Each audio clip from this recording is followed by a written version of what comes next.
Salam jumpa pemirsa, kita ketemu lagi di acara Art and Play. Kali ini kita bakal ngelihat kebolehan para anak-anak SMA maupun SMP juga yang menunjukkan kebolehan mereka di atas panggung. Ada juga kreativitas kayak ukir, banyak deh pokoknya yang pasti seru. Untuk selebihnya langsung aja ikutin ya.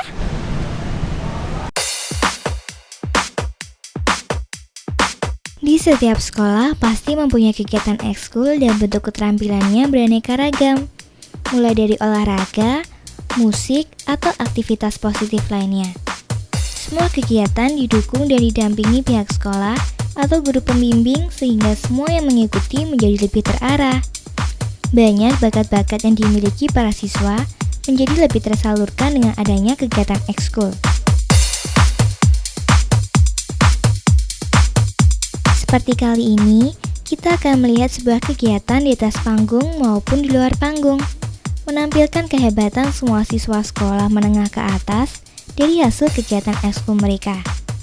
Wah, pastinya semua bagus-bagus dan hebat ya. Seperti apa ya? Yuk kita saksikan bersama. Yang kita saksikan ini adalah sebuah kreativitas yang langka dari sebuah sekolah dengan menampilkan seni curving. Lihat tuh, beberapa siswa sedang sibuk membentuk bunga dari buah-buahan. Baru dibentuk saja sudah terlihat indah dan menarik. Apalagi kalau sudah selesai ya.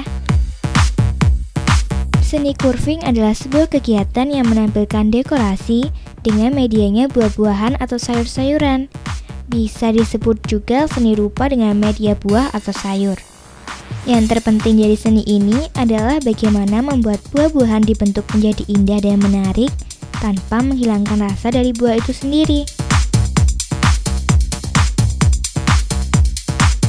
Dibutuhkan ketelitian, ketekunan, dan kesabaran untuk membuat buah-buah ini menjadi menarik. Kalau tidak terbiasa akan membutuhkan waktu yang lama. Tapi kalau sudah terbiasa, dalam waktu 10 menit pun buah-buahan dapat diukir menjadi indah dan menarik sesuai bentuk yang diinginkan. Sekarang kita tanya sama guru pembimbingnya yuk. Yuk kita bincang-bincang yuk sama guru yang udah bikin kreativitas gini banget nih. Bu, namanya siapa Bu? Oh, nama saya Bu Nani Sumiati. Dari sekolah mana kalau boleh tahu? Dari SMA Sejahtera Prigen. Bu, ini ekskul apaan ya kalau boleh tahu ya? Ini salah satu ekskul kita, yaitu namanya fruit vegetable carving. Jadi istilahnya itu mengukir buah. Jadi buahnya nanti diukir kemudian bisa untuk hiasan di hotel-hotel atau misalnya pernikahan atau kegiatan kenegaraan dan sebagainya seharusnya. Ekskulnya ini di sekolahan berapa minggu sekali atau ada ekskul khusus ekstra atau gimana? Ceritain dikit aja. Ini termasuk ekskul ekstra. Jadi setiap minggu sekali, 1 minggu sekali anak-anak itu diajarkannya setiap minggu sekali rutin. Bu, ini kan ada pepaya, ada semangka, ada buah lain apa aja Bu? Bisa misalnya ini ada semacam ini bengkoang, ya. Bisa pula kemudian apa itu wortel atau cabai, tomat dan sebagainya. Sayur-sayur juga bisa diolah semacam ini. Gini cuma sehari aja dong Bu? Iya. Iya. Boleh ya tanya-tanya sama. Halo, namanya siapa? Ratna. Ini lagi buat apa? Ada judul khususnya nggak ini? Bunga mawar. Kalau yang ini mawar tapi ada yang warna kuning, ada yang warna merah. Ini perlu berapa hari buat belajarnya ini? Tergantung anaknya Mbak. Tergantung skillnya masing-masing sih. Sudah berapa lama menggeluti bidang kayak gini? 2 tahun. 2 tahun. 2 tahun selama sekolah selalu ikut ekstrakurikuler ini? Iya. Sejak kelas 1. Yang paling sulit dari bikin kayak gini apa? Sebenarnya nggak ada yang sulit, tapi kalau apa itu melekuk-lekuk gitu sulit. Udah pernah buat apa aja? Mawar sama ini, terus bunga apa itu Mbak? Bunga matahari juga bisa. Iya. Buahnya apa aja? Ada semangka, melon, pepaya, terus apel. Ini ikutan ekstrakurikuler ekstrakurikuler gini hobi atau gimana ini? Awalnya saya cuma nyoba-nyoba aja, terus kok ketarik, terus saya minati terus gitu.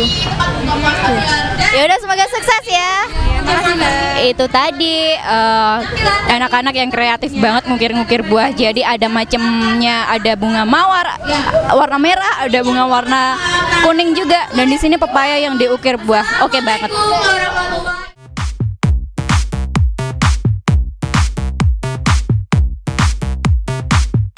Beberapa siswa ini menggunakan beberapa jenis buah sebagai medianya. Semua buahnya juga sudah siap dimakan. Ada bengkoang, pepaya, juga ada melon. Semua terlihat sangat segar. Jadi ingin mencicipi.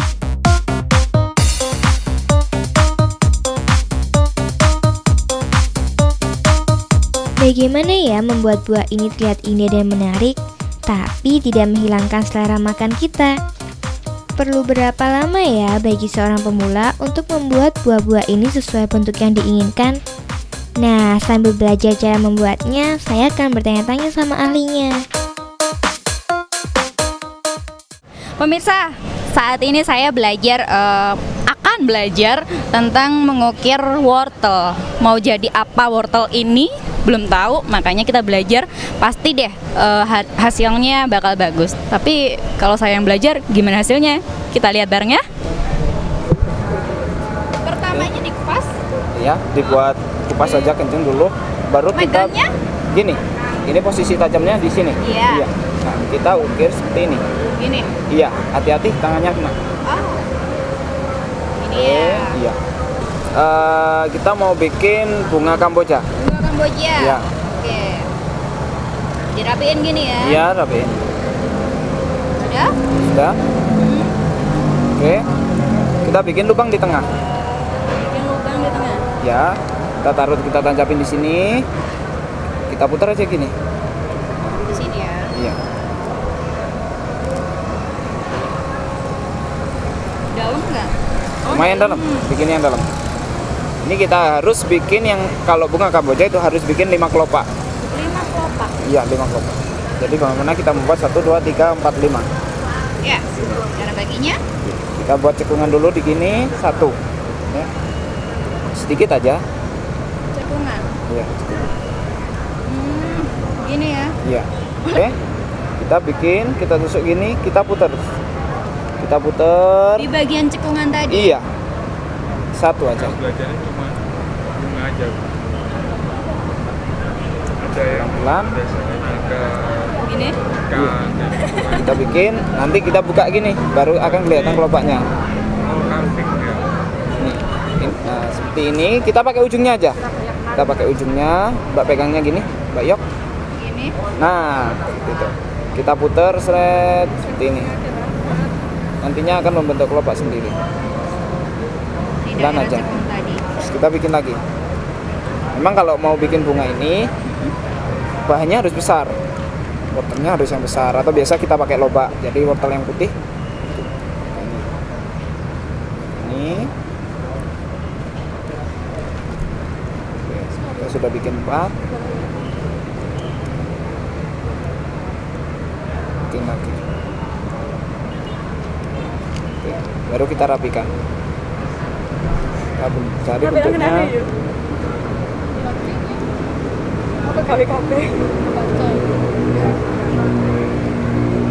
Kita lihat berapa kelopak di sini.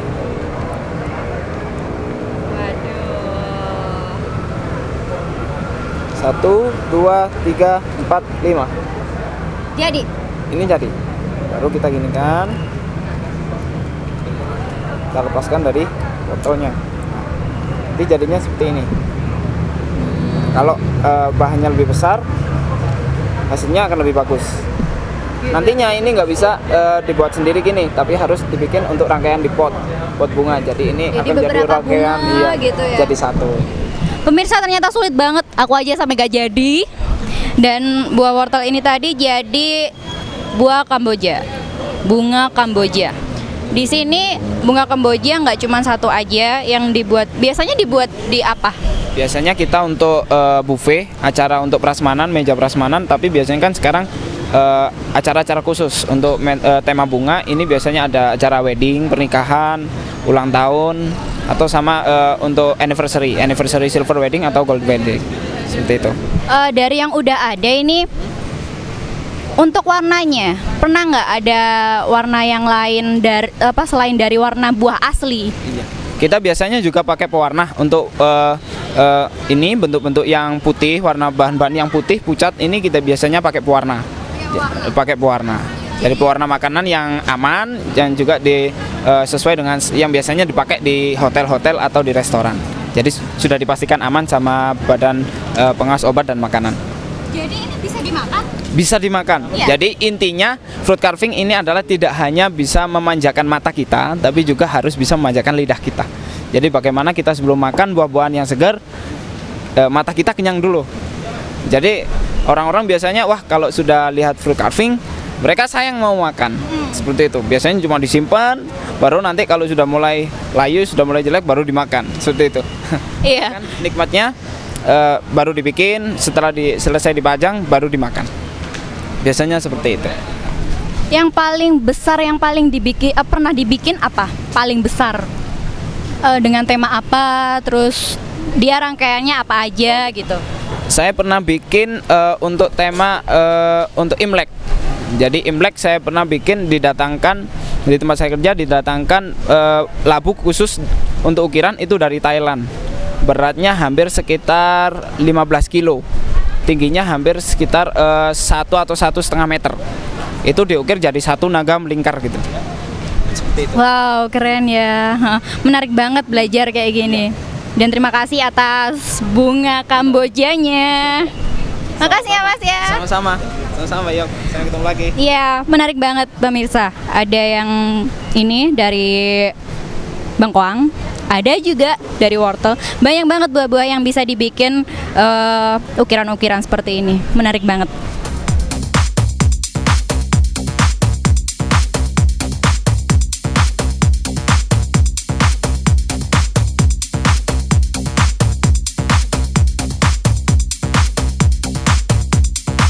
Ternyata agak susah juga untuk menjadikan buah-buahan menjadi bentuk yang kita inginkan.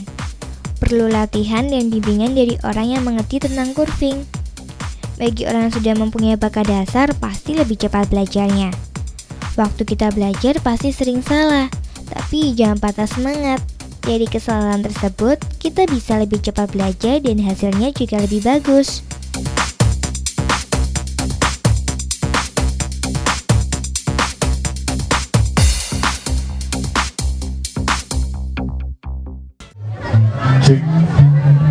Di panggung, sekelompok anak muda terlihat sedang bersiap-siap menampilkan kebolehannya. Kali ini mereka mau menampilkan apa ya? Seragam mereka sama, tapi mereka tidak membawa alat apa-apa. Hanya sebuah mic yang dipegang masing-masing. Apa mereka akan bernyanyi ya? Yuk kita lihat sama-sama. Jawab salam, saya doakan rezekinya lancar. Cepet kawin. Yang enggak jawab, saya doakan masuk surga. Tombo ati paksua, onoli mentarane paksua, paksua bisa paksua Quran juga paksua, paksua bendo paksua, paksua bila kono paksua, paksua bendalu paksua soleh paksua, paksua papa Tang tang tang.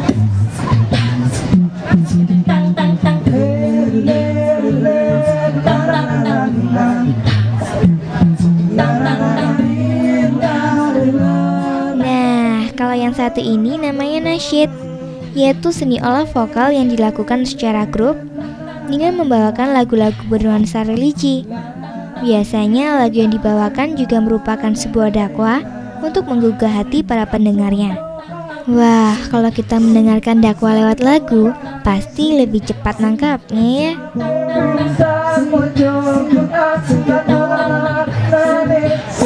Walaupun nasyid sering digunakan untuk dakwah, tapi dalam beberapa waktu sering juga diikutkan untuk lomba. Karena jumlah grup nasyid sekarang ini semakin banyak, Cara membawakan lagu-lagu dalam sebuah kelompok nasyid berbeda-beda, tergantung dari aransemen setiap kelompok.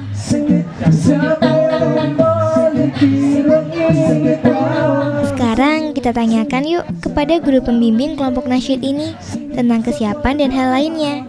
Kita juga akan tanya-tanya sama para pemainnya. Asyik, bisa sekalian kenalan juga nih.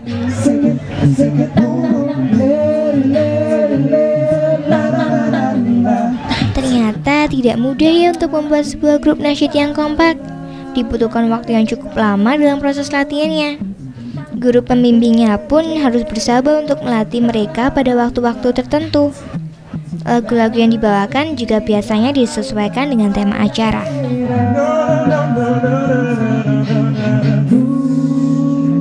Ya, jadi sebenarnya kami Tomo Ati.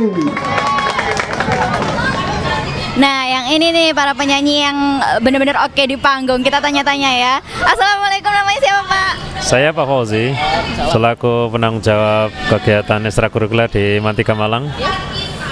Kami ingin mencitrakan ternyata madrasah ini mampu untuk bersaing di tingkat Malang Raya, dan kami ingin menampilkan yang terbaik buat masyarakat umum, bahwa madrasah punya berbagai kegiatan yang layak dinikmati oleh masyarakat, dan khususnya nasyid ini sebagai ekstrakurikuler yang nuansanya dakwah ini.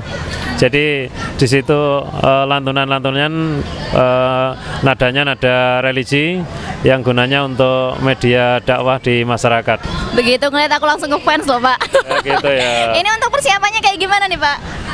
Persiapannya cukup singkat karena 1 minggu yang lalu prosesnya kita ada pemberitahuan dari Indosat, langsung kita undang kapan siap tampil. Nah, kami menyiapkan diri dan alhamdulillah sekarang bisa tampil maksimal. Oke, mau tanya nih salah satu nih ya. Namanya siapa nih? Auzan. Ini ikut ekskul ini hobi atau gimana?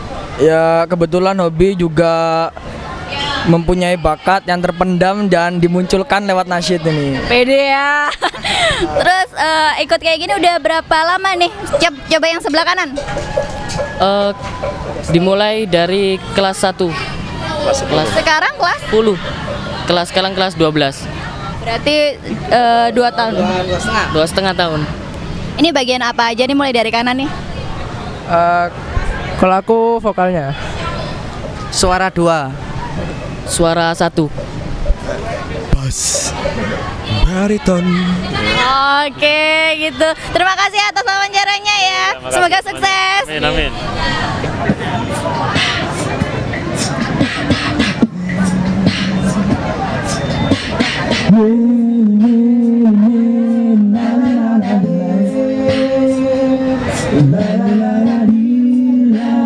Hebat ya, walaupun mereka masih muda tapi sudah bisa membawakan dan mengolah vokal menjadi bagus dan enak didengarkan. Penampilan di panggung juga kompak. Terkadang ada sedikit lelucon dari mereka, sehingga para penontonnya tidak jenuh dan menjadi terhibur.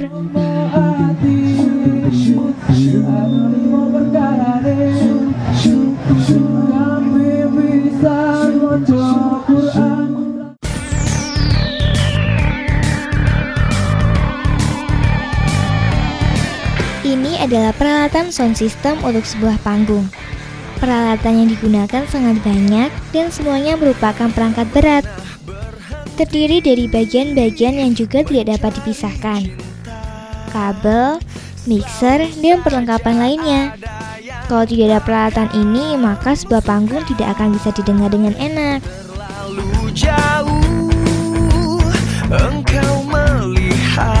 Perlu seseorang yang ahli dan mengerti tentang sound system ini sehingga tahu cara kerja dari semua perlengkapan yang ada, selain agar pengaturannya juga benar. Jadi suara yang dihasilkan dapat didengar dengan enak sesuai kapasitas panggung, ruang dan jaraknya. Wah, sepertinya sulit ya mengatur suara dalam sebuah panggung. Pemirsa, kalau nggak ada sound system pasti panggung nggak jalan. Dan gimana sih cara-cara pengoperasian sound system ini serta ya segala macam sound system ini biar bisa lebih okein panggung gimana, langsung aja kita tanya-tanya. Namanya siapa Pak? Ici. Mau tanya-tanya nih Pak, gimana sih ngoperasiin sound system dengan berbagai tombol yang ada di sini biar panggung itu juga semakin banyak yang ngelirik gitu. Betul. Untuk mengoperasiinnya ini harus mempunyai skill yang sangat tinggi, ya. Nggak semua orang bisa, harus belajar dulu. Jadi soalnya untuk mixer ini namanya mixer. Mixer ini untuk mengeluarkan balan bagus dan tidaknya suatu sound suara itu. Pak, standarnya dalam sound system di panggung itu apa aja Pak? Standarnya kalau untuk musik itu drum, ampli bass, ampli gitar, ampli keyboard. Dan ada untuk stage monitor, mereka membutuhkan untuk vokal itu membutuhkan monitor, juga drum juga membutuhkan monitor. Minim monitor untuk di panggung itu sekitar 4 set sudah cukup.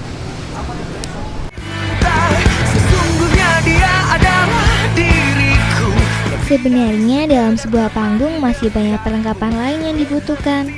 Selain sound system juga ada lighting atau penataan lampu, juga penata setting panggung. Perlengkapan mendukung inilah yang membuat pertunjukan menjadi lebih menarik dan enak untuk ditonton. Manusia sempurna, tapi dia Kalau yang ini kita pasti tahu. Sekelompok anak muda dengan make up berbagai macam karakter sedang bersiap-siap di belakang panggung.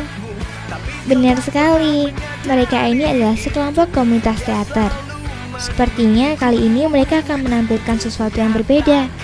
Tapi sebelum ke atas panggung, kita tanya-tanya dulu sama mereka yuk. lebih dari sekedar teman dekatmu. Wow, rame banget di sini. Di sini adalah salah satu peserta dari X-School Competition. Kita tanya-tanya sama pelatihnya. Namanya siapa, Pak? Andre.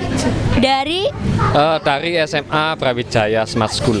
Oh gitu. Ini nih Pak, dengan wajah-wajah yang beraneka, ini mau nampilin apa Pak?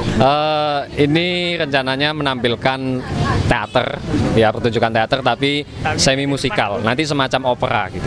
Oh gitu. Boleh tahu Pak temanya apa Pak? Temanya tentang sejarah komunikasi. Ya jadi nanti ceritanya dimulai dari orang yang belum tahu tentang komunikasi, kemudian belajar sehingga tercipta nanti menemukan namanya HP. Ya. Mau tanya salah satu nih. Namanya siapa nih? Anta. Gimana? Mau pentas nih, perasaannya kayak gimana? Nervous. Pasti? Iya Kak. Apakah ini untuk yang pertama kalinya? Iya, pertama. Wow, berarti ini ya, semoga sukses aja ya. Iya. Gimana dong semangatnya? Aku dikasih tahu dong semangatnya bareng-bareng dong. 1, 2, 3. Oh, seru banget ya. Makasih ya Pak ya.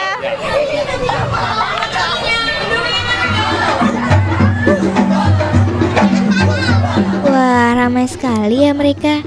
Dilihat dari kostum dan make up-nya, pasti pementasannya menjadi lebih seru.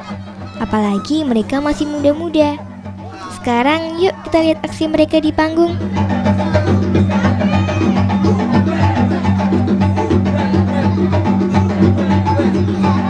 Bener kan? Pementasannya lumayan menarik. Para penonton yang sudah mengenal mereka senang melihatnya. Apalagi pemainnya juga banyak. Panggungnya jadi terlihat penuh dan ramai deh. Sekarang ini di sekolah-sekolah sudah banyak yang mendirikan kelompok teater. Mereka mengasah bakat dalam hal akting atau memainkan berbagai macam peran menurut cerita atau skenario dari sutradara. Malam ini rasanya sudah lengkap kita melihat beberapa macam bentuk seni. Semuanya membutuhkan kreativitas dari tiap-tiap pelaku, selain dukungan dari unsur lainnya. Karena hari sudah semakin malam, waktunya saya undur diri dahulu. Minggu depan kita ketemu lagi ya. Karena kau telah Semuanya seru banget, mulai dari nasyid, mulai dari yang ukir buah, mulai dari teater juga semuanya oke deh pokoknya. Itu yang namanya Art and Play. Dan nantikan ya Art and Play selanjutnya setiap hari Jumat pukul 6:30 malam hanya di Dama TV. Saya pamit undur diri. sekedar teman dekatmu. Berharap